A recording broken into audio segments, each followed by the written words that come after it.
existe un sistema judicial con un fin totalmente distinto al fin de la justicia, que es la persecución política.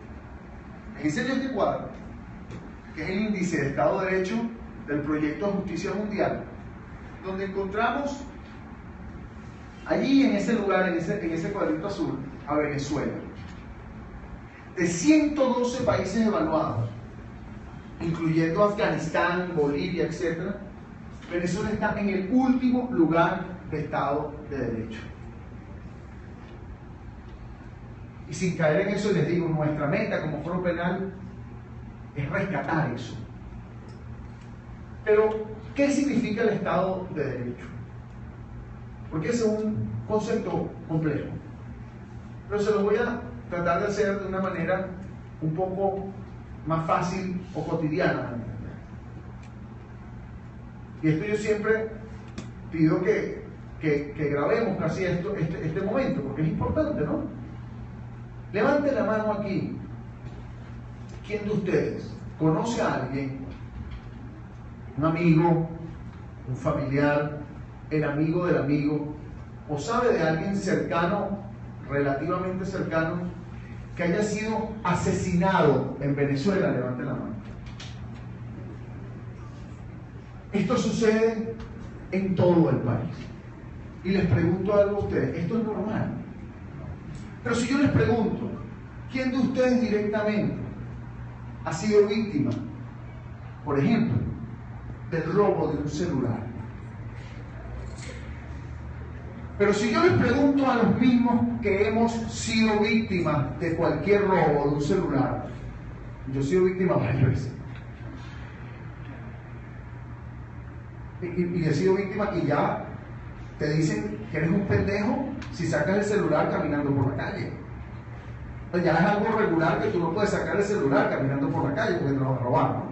Pero si yo le pregunto a cualquiera de ustedes que haya sido víctima de, por ejemplo, o pueda serlo, del asesinato de una persona, por decirlo peor, o de cualquier robo, ¿quién de los que levantó la mano confía en ir a la fiscalía, interponer una denuncia y que la fiscalía investigue y consiga a través del órgano auxiliar, que sería la policía, el delincuente, y lo lleve a un tribunal? ¿Quién de ustedes confía en la fiscalía venezolana? Pero supongamos que el fiscal funciona, porque hay fiscales, digamos, eficientes. De alguna manera, Osvaldo contaba que el fiscal no quería acusar, en su oportunidad no quería acusarlo, le estaba contando, y que el juez decidió por su cuenta, pues no, ustedes son responsables, a pesar de que el fiscal consideraba que no, una cosa que ha pasado en varias ocasiones. ¿Quién confía en que si el fiscal es eficiente va a interponer una acusación contra aquel que le robó a usted y que el juez va a tomar una decisión acorde con la justicia? O sea, ¿quién confía en el Poder Judicial de los jueces en Venezuela? Levante la mano. Pero supongamos que el juez actúa correctamente. ¿Quién confía en que el juez va a remitir, va a llevar, a mandar al delincuente a una cárcel y va a ser regenerado y va a trabajar con usted al lado luego de tantos años? Porque las cárceles son precisamente para regenerar al delincuente. ¿Quién confía en las cárceles venezolanas como mecanismo de regeneración social? Levante la mano. Javier llega y el primer día le roba el sacapunta. Y Ronnie llega, y yo soy el profesor, el maestro, y él viene y me dice: mira, maestro, Javier me robó el sacapunta. Yo no hago absolutamente nada. Al día siguiente Javier llega, con el celular, y yo no hago absolutamente nada. Bueno, cuando llega Javier otra vez y va a robar a otro, probablemente se ponen de acuerdo y le caen a golpes a Javier. Pero Javier tiene otros amigos, y entonces se defiende y se caen a golpes los mismos otros, y empieza. Esa básicamente es la consecuencia de que no existe Estado de Derecho. Cuando no existe un árbitro, cuando no existe un sistema que sirva de árbitro para proteger a los ciudadanos, se matan unos a otros. Y esa es la consecuencia directa del aumento de la criminalidad en Venezuela. En Venezuela nos estamos matando unos a otros, nos estamos robando inclusive unos a otros, nos estamos irrespetando unos a otros, porque no tenemos quien haga justicia y empezamos a hacer justicia por nuestra propia mano. El que no podamos confiar en el Estado de Derecho es lo peor que nos puede pasar a un sistema. Y nosotros estamos viviendo en el fondo en la peor situación que ha vivido Venezuela en su historia. Porque yo se los digo la verdad. Yo no creo que antes de este régimen existía un sistema judicial eficiente. No es verdad. Eso es una mentira. No, vamos a volver antes porque no, era ineficiente. Pero hemos llegado al fondo de la ineficiencia hasta que el sistema judicial ya no solo es ineficiente, sino que se utiliza para el control político. Tomando en cuenta esto, ahora te voy a explicar por qué los presos políticos. ¿Por qué se utiliza ese sistema judicial? Esta persona que ustedes ven allí es Zairán. Zairán es una muchacha que, por cierto, se inscribió en el Miss Venezuela para competir, dirigente estudiantil de la Universidad Central, presidenta del Centro de Estudiantes de Trabajo Social de la Universidad Central. Ella estuvo presa 130 días en el helicoide. Este es un muchacho de 14 años de edad que estuvo preso por aproximadamente 8 días porque no lo presentaban ante un tribunal. Esta es otra muchacha. Esta es una señora de 70 años que la detuvieron en el año 2014. Estos son las personas que arrestan. No son nada más los dirigentes políticos como Leopoldo López, Antonio Ledesma, Daniel Ceballos. Es importante ver esta diferencia, ¿no? La diferencia entre arrestos y presos. El arresto es lo que le sucedió a Osvaldo. Lo detienen, lo golpean a veces, como Javier, lo amenazan, lo reseñan, lo presentan, no lo presentan, lo llevan, no lo llevan, pero cuando llega el tribunal decide la libertad, en la gran mayoría de los casos por restricciones, como el caso de Javier. Yo me recuerdo perfectamente el caso de Javier. Osvaldo lo asistió al foro penal. Los dos lo asistió al foro penal, a Javier también. Me recuerdo perfectamente, porque allí no fue un caso simple. Él iba a estar privado de libertad y fue toda una presión, inclusive la Defensoría del Pueblo, que a través de Twitter, y él no lo vivió porque él estaba retenido, pues, ¿no?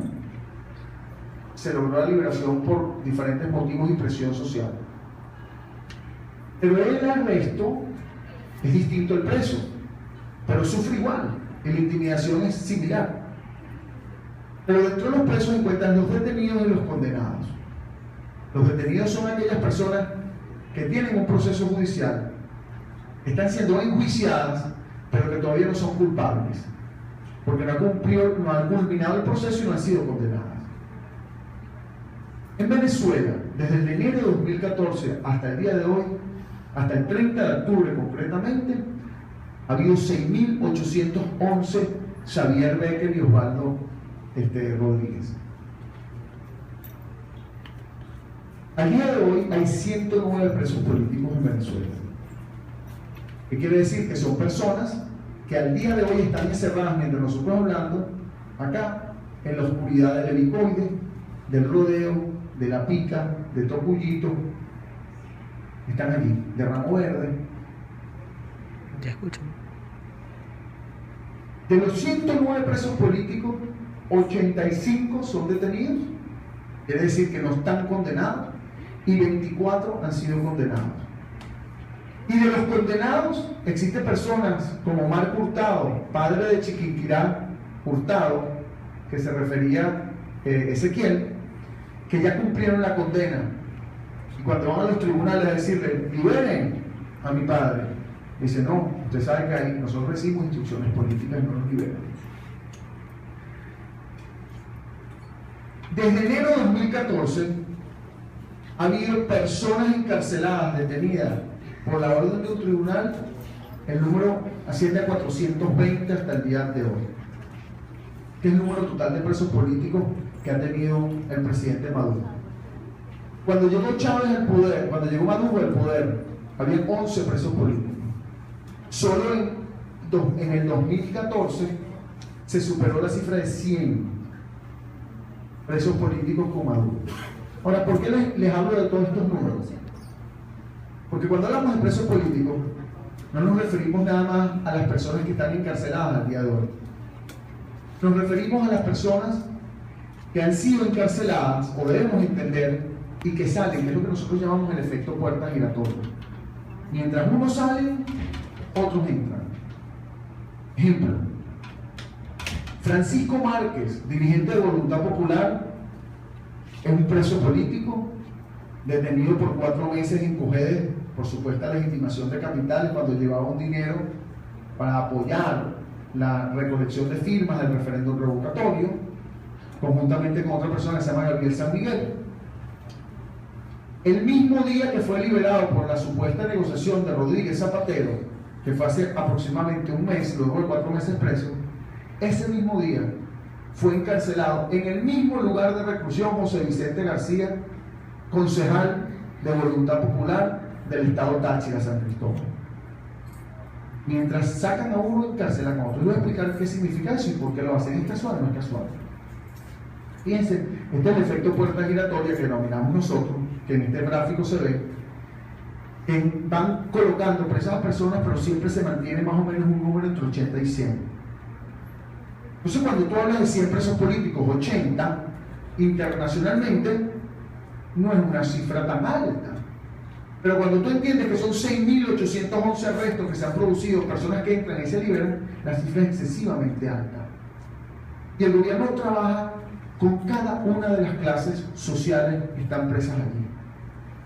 Yo les puedo hablar de los tuiteros presos, hay un grupo pequeño. De los estudiantes presos hay otro grupo pequeño. Los militares presos hay un grupo pequeño. La juez que estuvo presa y que se encuentra con medida restrictiva está allí. La ama de casa que protegió a los estudiantes y los ingresó a su casa, como Marilena Uzcategui en el estado de Lara, está allí presa todavía. Marcelo Probato, voluntario, abogado del Foro Penal que defendió a estudiantes, está preso allí. Y el dirigente político como Antonio Ledesma, Leopoldo López, Daniel Ceballos o Delson Guarda están presos allí. El activista de un partido un poco más renombrado como John Goycochea, ex movimiento estudiantil, está allí. Tenemos a Jamie Varela, que trabajaba simplemente de vigilante de una casa donde los estudiantes hacían sus reuniones allí. Encontramos a todos los sectores sociales. Y les explico esto porque hay un beneficio de la prisión política. Y ese beneficio hay que entenderlo para saber también que el gobierno tiene un costo de la prisión política, que es la que nosotros intentamos siempre incrementar. Solo en el 2016, hasta el día de hoy, hasta el 30 de octubre, hubo 2.712 arrestos por motivos políticos. Y solo presos en el 2016 ha habido 49 hasta el día de hoy.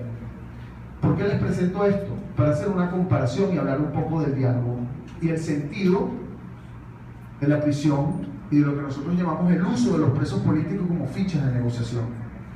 Es como cargar una bolsa de fichas que mientras más grande es, más poder de negociación tiene, porque logra sentar a las personas al frente y dice: yo te intercambio 2 porque te sientes allí, porque no protestes, por darme tiempo. Te doy 2, pero pongo preso a 13. Cuando tú te sientas, pongo 13 más. Y eso se lo voy a explicar muy objetivamente. Fíjense este cuadro.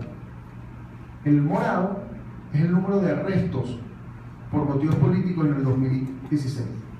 El 18 de mayo, que es cuando vemos ese incremento importante en el gráfico, ese pico allí, fue cuando llegó Zapatero y se presentó la propuesta de diálogo en Venezuela.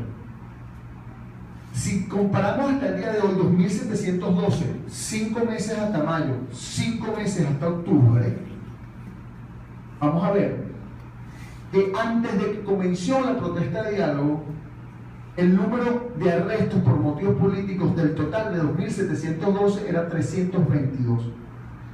Cuando llega Zapatero y empieza el diálogo, las propuestas, el número se incrementó de 322 a 2.712, un 90, exactamente 88% de los arrestos políticos se han producido luego de la propuesta de diálogo.